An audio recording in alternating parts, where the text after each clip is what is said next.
Merhaba arkadaşlar, ben Stein, Age of Empires Mobile'in yeni bir bölümünden merhabalar. Öncelikle konuya girmeden önce söyleyeyim, 1+1 eğer yükleme yaptıysanız, eğer doğru parası aldıysanız Midas Pay'dan da ödüllerinizi almayı unutmayın. Nasıl oluyor hocam? Midas Pay'dan geldiğiniz zaman her ay ilk doğru parası yükleme karşılığında ekstra ödüller diyor.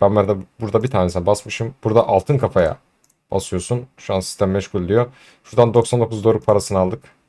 Buradan da yani bunları arkadaşlar ödüllerinizi buradan almayı unutmayın. Doğru parası yükledikçe burada ödüllerin sıralaması artıyor. Diğer ödüllerinizi de alabiliyorsunuz. Bundan yana da bilginiz olsun. Bu arada nereden yükleme yaptığınızın bir önemi yok. Bu arada 1+1 yüklemek için açıklama kısmına bıraktım. Viora Games sitesinden 1+1'lerinizi alabilirsiniz. Benim de şimdi zil sesi geldi. Yükledim. Doğrultular yüklendi. Oradan da yükleyip buraya da entegre oluyor arkadaşlar. İlla Midas Pay'dan almanıza gerek yok. Bundan yana bilginiz olsun. Şimdi videoyu bugün çektiğim için yani cumartesi buradan size şeyleri de söyleyeceğim arkadaşlar. Şimdi sıralama şöyle.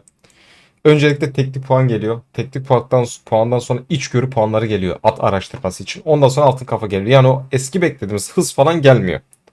Bunu öncelikle böyle söyleyeyim. Şimdi bugün altın kafa günü, altın kafadan sonra teknik puan gelecek. Teknik puandan sonra içgörü puanı gelecek. Sıralama böyle gidecek. Biz dün bildiğiniz üzere 24.000 dolar parasını atların araştırmasındaki içgörüleri alıp araştırma yaptık. Bunu neden yaptık? Şimdi dün yaparken canlı yayında hep beraberdeyken bazıları şey dedi ya hocam, yani sen Kraken misin? Bazıları dedi ki doğru yatırım, bazıları şey falan.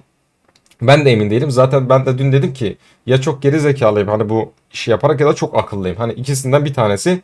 Bence çok akıllı bir yönden gittik. Neden? Şimdi altın kafa alıyorsun. Evet, 4.600 lira. Tabii ki indirimsiz bunları almak çok mantıklı değil. O da sizin bütçenize göre de değişebiliyor tabii yaptığınız şeyler.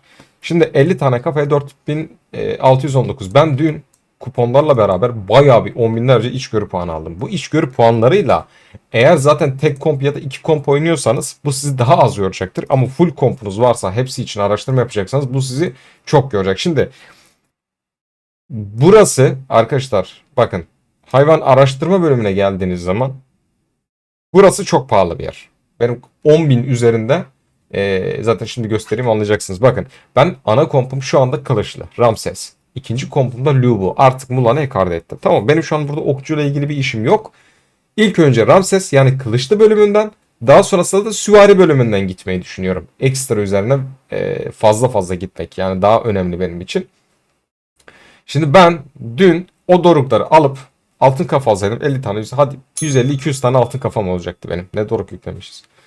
150-200 tane kafam olacaktı benim. 150-200 tane kafada aman aman bir işime yaramayacaktı. Tam yarayacaktı ama bir tane kahramanı fulllemeye çalışacaktım. Ama şuradan ne yaptım size söyleyeyim. Tabii ki sizin fikirleriniz önemli. Sizler de nereye yatırım yaptınız ve yatırım yaptığım yerin olayını sizler de yorumlayabilirsiniz. Şimdi kılıçların saldırısından buraya 10'da 10 vererek, bu arada biliyorsunuz ben orta yatırımcı bir insanım. Hatta ortanın da bence altıyım. Ondan dolayı bu şekilde gidebildim. Hani daha üst yatıranlar varsa daha iyi şekilde ilerleyebilir. Kılıçların saldırısına %15. Burada savunmasına %10,5.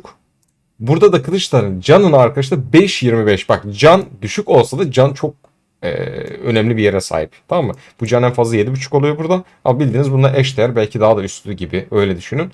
Şimdi ben bu 3 sıralamada bildiğiniz bir savaşta kılıçlı çıktığım için zaten genellikle bir sarı buff'la sahaya çıkmış oluyorum. Aslında üstünde bir sarı buff var. Saldırı, savunma. Ve ben bu sarı buff'ı üstüne bir sarı daha buff basarak savaşta daha güçlü hale getirebiliyorum. Şimdi bizler için biz hep ne diyoruz abi? Asker basmanın aşırı bir önemi yok. Bina basmak gerekli olmadığı sürece çok bir önemi yok. İnşaatlar, ortak hızlandırma basma konusu için diyorum. Bizim asıl meselemiz bizim üzerimizde pasif şekilde kalacak saldırı, savunma, can gibi araştırma bölümleri. Yani bizim normal yaptığımız ordu bölümündeki araştırmalar, paralı asker bölümündeki araştırmalar ve içgörü puanıyla at bölümünde yaptığımız araştırmalar. Şimdi at araştırmasına öncelikle kahramanı bineğe bindirdiğimiz zaman etkili olmaya başlıyor artık bu bufflar. Şimdi ben kılıçlıma getirdim, bunu bastım. Kılıçların canı. Ben bineğe bindirirsem bu kılıçların canını o komp almış oluyor. Kılıçların savunması. Tam bu şekilde güzel bir yatırım yapabilirsiniz. Ama teknik puan konusuna gelirsek, teknik puanlar bence orada çok pahalı. Ee, Teknik puanda hızlı ilerlemek isteyenler, başka yerde paket bulamıyor adam mesela, ama diyor ki benim için para önemli değil. Papara. Ee, Benim için para önemli değil. Hocam ben teknik puanı burada buluyorum ve teknik puanı burada almak istiyorum. Onu da bir aradan alabilirsiniz. Orada da var ekstra ama Tabi oradan doruk parası orada direkt teknik puan da satılıyor. Şimdi geliyor abi adam paketlere. Hemen paketlerimize gelelim. Teknik puanı buradan alıyor. Çünkü paranın bir önemi yok. Ama ben şunu söylemek istiyorum. Eğer bunu düşünmeyecek bir yani adam benim için parası sorun değil. Ben teknik puan almak istiyorum dediği için buradan alıyor. Ama senin yapman gereken mantıklı ilerlemekse eğer. Yani ben mantıklı derken fiyat performans olarak ilerlemek istiyorum diyorsan ekstra zaten bu kuponlarda bu kodlarda yani kuponla alın bunları zaten elinizden geldiğince de ekstra olarak burada VIP puan bu VIP puanları başka yerde bulamıyoruz. Bu etkinlik ikinci kez geldi. Bu etkinlik diğerine göre daha kötü. İçerikleri de daha kötü bu arada. Biz geçen sefer de aldığımız kafaların adli hesabı yoktu zaten. Bir de ekstrasında şu var. Bu balonu patlattığınızda şurada mavi bir balon var. Bu mavi balon içerisinde ve bu sarı balon içerisinde kuponlar çıkıyor. Bana dün mesela mordan mı yanlış değilsem direkt sıfıra düşer olaraktan çıktı. Mesela burada hangi kupon çıkarsa sıfıra düşüyor. Bende dün 2 tane vardı bundan. Açtım. İki tarafta sıfıra düşerek ben bu kuponlarımı kullandım. Hatta kuponlarımın bazıları çantamda bu akşam tekrardan şanslı çantayı açacağım. Oradan da güzel bir şeyler çıkarsa harcamamı yapacağım. Şimdi benim kuponlarım gördüğünüz gibi çok bir şey kalmamış. Hep yeşil tarzı kuponlar. 7 tane de mavi kuponlarımız kalmış. E, Mantıklı yatırım olarak arkadaşlar tekrardan dediğim gibi kafa almak istiyorsanız alabilirsiniz. Ama zaten bu dönemlerde at yapıyoruz. O içgörü puanlarını araştırmaya basabilirsiniz. Eğer yatırım yapacaksanız bence mantıklı. Hani ilk gün teknik puan geldiğinde ben dedim ki kesin atla ilgili bir şey de gelecek. Hani gidip düdük müdüğe bence para vermeyin. Düdükler çok pahalıya geliyor. Ama gidip de içgörü puanı alabilirsiniz. Ben ilk gün bütün içgörü puanlarını aldım. Sıfırladık. Bir daha bütün içgörü puanlarını aldım. Kupon bitti bu 4600'de hariç. Ve gerçekten bence kompa inanılmaz yaradı. O pasif olarak bende hep kalacak. Ben ileride kompumu değiştirsem dahi Kılıçlı'dan, Süvari'den herhangi bir yerden bir komp bile değiştirsem bunlar pasif olarak bende kaldığı için bütün komplarıma ekstra güç sağlayacak. Ondan dolayı size böyle bir önerim var. Artık sizler ne düşünürsünüz? Sizlerin yorumları nedir? Bilmiyorum ama bence öyle. Biz canlı yayında yaparken de hani ilk bastık böyle falan millet hani bazıları şey dedi ya hocam ne yapıyor falan. Ben de bir dedim hocam ne yapayım ben hani kötü mü gidiyorum? Sonrasında bir oranlara bir baktık. Bu sefer herkes şey demeye başladı. Hani ilk sen Kraken misin oraya niye basıyorsun diyen adam. Bir baktık ki abi oranlar çok yüksek. Ben de bir fark ettim ki aa evet hani ben de beklemiyordum. Yani oranlar çok tatlı gelmeye başladı. Bir tane sarı buff'la takılmaya başladı. Ha toplamda ne bastım? 24 bin doruk vardı.